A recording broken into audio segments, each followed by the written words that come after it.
kita semakin yakin saya ini pembunuhan berencana. Pertanyaannya, dibunuh dulu baru dihapus kontaknya, atau diminta dulu passwordnya secara paksa, dihapus kontaknya baru dibunuh? Jadi puji Tuhan, apa yang ditindaki oleh keluarga dan sudah kami sampaikan dengan baik kepada pimpinan Polri sudah diakomodir, yaitu supaya perkara dugaan tindak pidana pembunuhan junto penganiayaan yang menyebabkan matinya orang lain atau penganiayaan berat, supaya penyidikannya berjalan dengan baik, maka kami mohon supaya orang-orang yang diduga terkait dengan perkara ini supaya dinonaktifkan dulu, supaya penyidik bisa objektif bekerja dengan menggunakan azas praduga tidak bersalah. Dan apabila nanti yang bersangkutan sudah clear, tidak ada hubungannya dengan perbuatan dugaan tindak pidana pembunuhan ini, tentu kan hak-haknya bisa dipulihkan, kan begitu ya. Itu yang pertama. Yang kedua,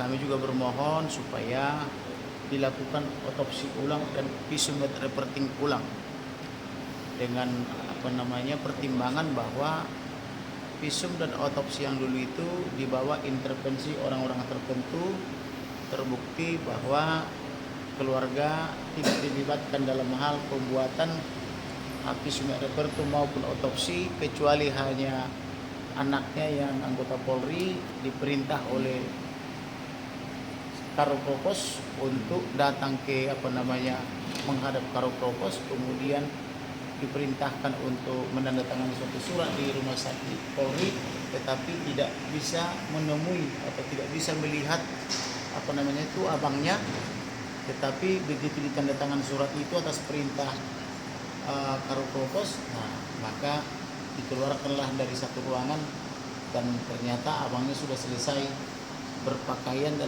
dengan rapi dimasukin di dalam peti. Artinya sebelum ditandatangani surat persetujuan keluarga itu sudah dilaksanakan lebih dahulu visum et repertum dan otopsi versi mereka. Itulah kira-kira. Jadi oleh karena itu, karena visum et repertum dan otopsi yang dulu telah dipergunakan oleh Karopenmas Polri untuk merilis berita, di mana berita itu sangat tendensius dan sangat menyudutkan almarhum, di mana almarhum sudah tidak bisa membela diri, dikatakan dia melakukan dugaan pelecehan terhadap ibu yang sangat dihormatinya, yaitu Ibu Putri. Dia menganggap itu sebagai ibunya. Demikian juga Bapak Kadip dianggap sebagai bapaknya. Dia cerita kepada orang tuanya bahwa mereka ini orang-orang baik, tetapi ada berita yang berkembang sangat masif, sangat menyudutkan putra klien kami. Oleh karena itu terhadap otopsi dan visum et repertum yang dulu itu kami tolak dan tegas, dan telah dibicarakan tadi di dalam menggelar bahwa akan dibentuk tim independen, yaitu melibatkan dokter-dokter forensik gabungan dari RSPAD, kemudian dari Rumah Sakit Pusat Angkatan Laut, dari Rumah Sakit Pusat Angkatan Udara, dari RSCM, dan salah satu rumah sakit swasta nasional, termasuk yang diajukan oleh polisi misalnya dari mana. Itulah kurang lebih, dan itu sudah diadopsi. Kemudian mengenai permintaan kami supaya Karopamila dan Kapolres Jakarta Selatan dinonaktifkan dulu, itu juga tadi kami dengar dalam rapat itu sudah diakomodir. Jadi kita beri kesempatan kepada penyidik supaya penyidik menyidik dengan baik, dan dalam pemeriksaan tadi juga saya lihat sudah melibatkan Brimob ya, unsur Brimob menggunakan senjata laras panjang yang memakai baju yang loreng-loreng, artinya ada peningkatan pengamanan yang luar biasa walaupun mereka polisi, supaya tidak ada yang mengganggu kinerja mereka. Pak, artinya jadwal untuk pelaksanaan otopsi ulangnya termasuk akan segera. Usulannya sudah disetujui, tinggal penyidik mengkoordinir. Usulannya kapan?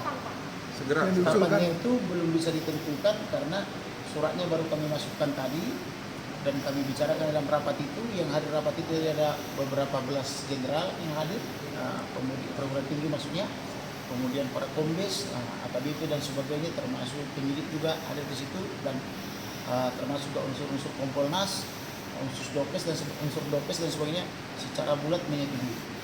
Pak, tadi kan CCTV itu sudah disampaikan, sudah ketemu Pak, apa sudah didiskusikan di mana lokasinya dan apa yang ditemukan? Untuk CCTV tetap kami minta supaya dicari, yang sudah terlanjur dicuti atau diambil oleh dalam tanda petik oleh pihak ketiga, tetapi sekiranya tidak ketemu pun sudah kami minta supaya CCTV di sekitar situ supaya disita untuk dipakai sebagai alat bukti. Berarti dalam pertemuan tadi tidak disampaikan sih? Belum.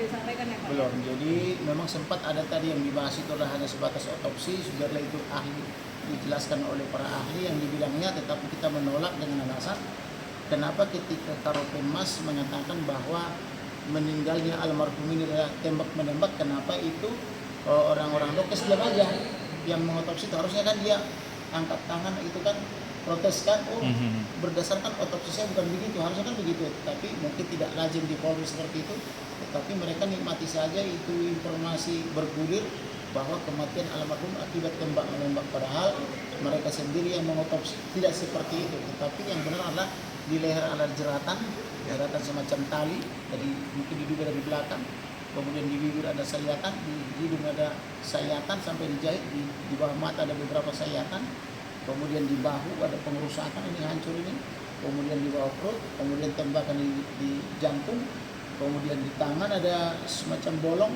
Menurut teman-teman itu diperkirakan bukan akibat senjata, tapi entah apalah penyebabnya, tapi ada bolongan. Dalam proses autopsi ulang ini nanti, apakah pihak keluarga mempercayakan proses autopsi dilakukan oleh kedokteran forensik Polri dan timnya semua, atau mendatangkan tim sendiri? Kami yang mengusulkan. Jadi tadi saya tadi malam mengkonsep, saya 2 hari belum tidur saya. 2 hari saya belum tidur ini. Saya tadi cuma pulang sebentar ganti jas, mandi ganti. Semua sudah kita konsep. Jadi memang kita berikan kepercayaan kepada RSPAD, kepada Rumah Sakit Pusat Angkatan Laut, kepada Rumah Sakit Angkatan Udara, RSCM, dan satu dari mewakili Rumah Sakit Swasta Nasional. Dua permintaan utama pihak keluarga yaitu pencopotan 2 perwira itu dan adanya otopsi ulang. Bagaimana Pak tanggapan pihak keluarga atau Bapak? Tadi saya informasikan kepada keluarga atau kepada klien kami, mereka berterima kasih karena memang seperti di awal juga ketika keterlibatan saya dari awal yang menjamini semuanya, menjamini biayanya, menjamini akomodasinya, biaya pesawatnya, apapun biaya yang timbul jangan dipikirkan itu tanggung jawab saya. Dan saya sudah meminta teman-teman untuk menggalang dana barangkali ada yang tergerak. Artinya saya tidak mau keluarga ini dibebani dengan biaya, itu sudah menjadi tanggung jawab saya. Jadi ketika saya sampaikan, mereka dari awal mengatakan Bapak adalah utusan Tuhan, kurang lebih gitulah. Oleh karena itu adalah tanggung jawab moral buat kita untuk memberikan perlindungan hukum kepada orang-orang yang terjolimi atau yang dirampas hak hidupnya atau hak asasinya. Pak, tadi ada tanggapan nggak? Tadi sempat disebutkan setelah gelar perkara bahwa ada CCTV yang ditemukan, sejumlah CCTV yang ditemukan.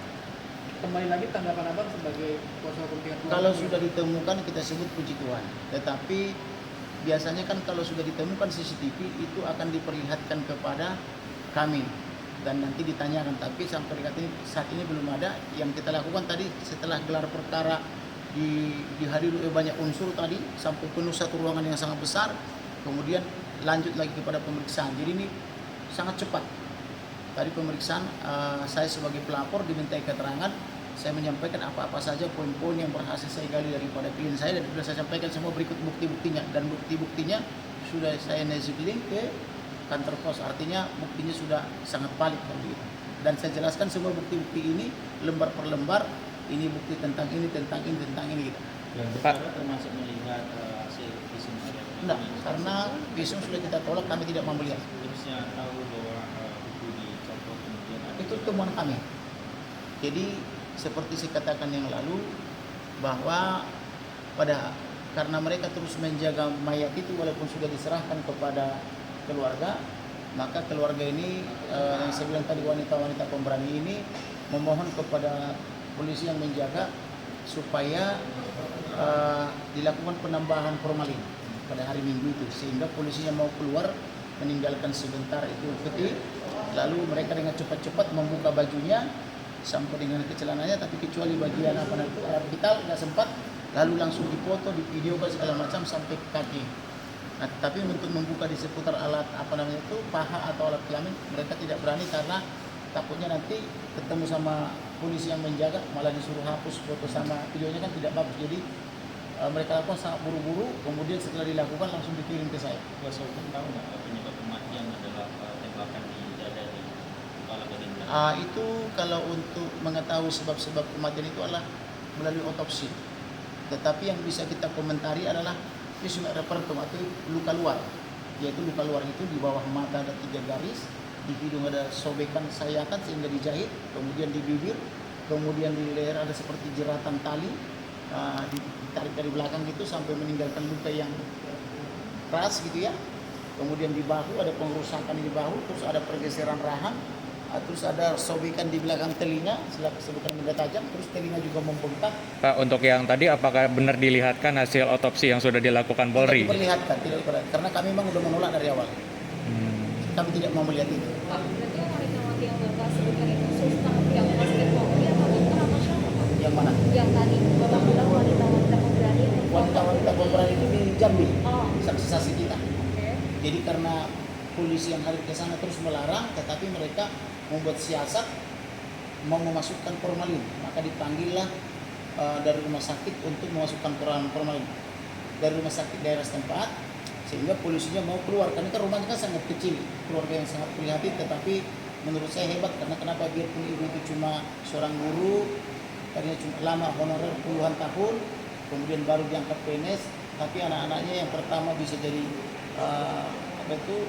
insinyur kalau nggak salah itu ya, karena kerja di pertanian di karantina. Kemudian yang kedua itu yang almarhum itu polisi, yang nomor 3 itu sarjana kesehatan masyarakat, yang nomor 4 itu polisi lagi. Artinya kan ini keluarga teladan dengan keprihatinan ekonomi yang sangat minim, mampu menyekolahkan anaknya dengan sangat baik dan disiplin. Itu menurut saya itu hal yang sangat perlu kita apresiasi. Tetapi mengenai luka-luka tadi itu bukan didapat dari rumah sakit, tetapi didapat di Jambi. Ketika hari Minggu itu polisi keluar dari rumah, lalu dibuka bajunya buru-buru cepat, ada videonya, lalu langsung divideokan dan dipotoi. Tapi dalam gelar perkara dijelaskan Sudah saya jelaskan itu. enggak yang pelanggaran dan juga pelanggaran prosedur misalnya Sudah saya jelaskan itu dengan matang. Maka ketika saya jelaskan, para jenderal-jenderal itu terpesona dan tidak ada yang bisa membantah. Jadi tidak ada bantahan. Yang ada menerima bukti-bukti itu, karena bukti-bukti yang saya ajukan itu baik video maupun foto-foto itu termasuk bukti-bukti surat itu sangat otentik, jadi tidak bisa dibantah. Contoh misalnya suratnya menyatakan umurnya ada yang 28 tahun. Waktu itu permohonan daripada atas nama Kapolri Jakarta Selatan. Tetapi di dalam hasil otopsi daripada otopsi dan sertifikat kematian itu sama SARS-CoV-2 itu yang negatif itu umurnya 21 tahun. Jadi sama-sama laki-laki yang diajukan tetapi dengan usia yang berbeda. Yang satu dimohon pria 28 tahun, yang satu hasilnya pria 21 tahun.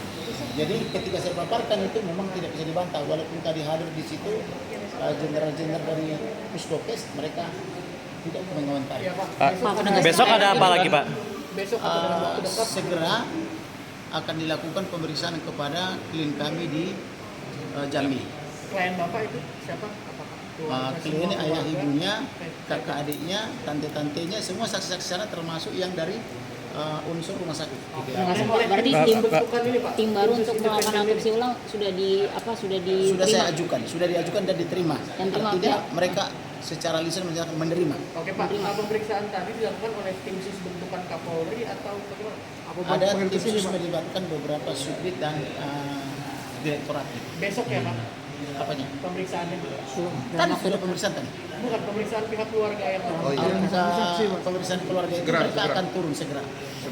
Pak, ini kan hasil otopsinya kan sudah ditolak oleh pihak keluarga ya, dalam hal ini kan dari Anda pengacara ini.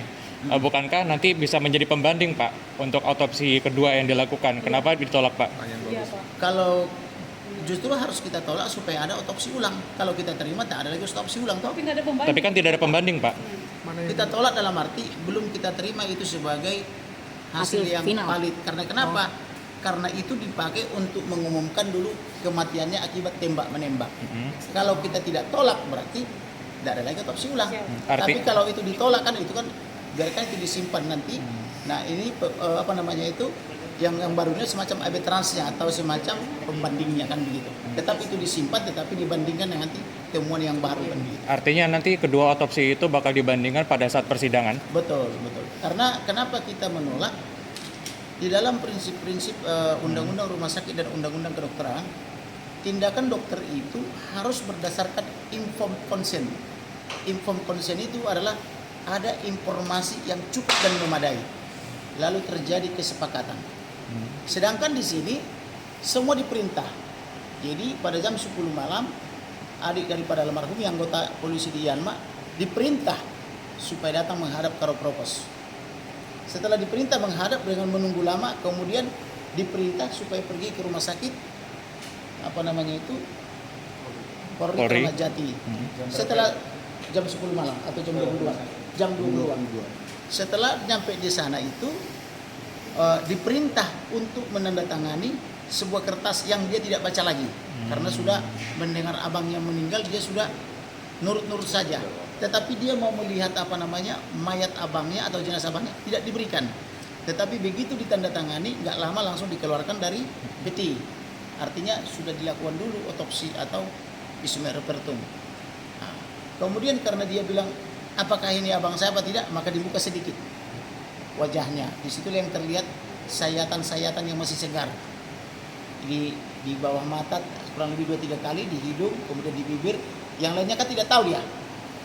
Kemudian ketika dibawa ini ke tanggal 8 itu juga sampai tanggal 9 di Jambi, orang tuanya kan tidak ada di sana karena sedang berlibur sedang berziarah di Sumatera Utara di Balige.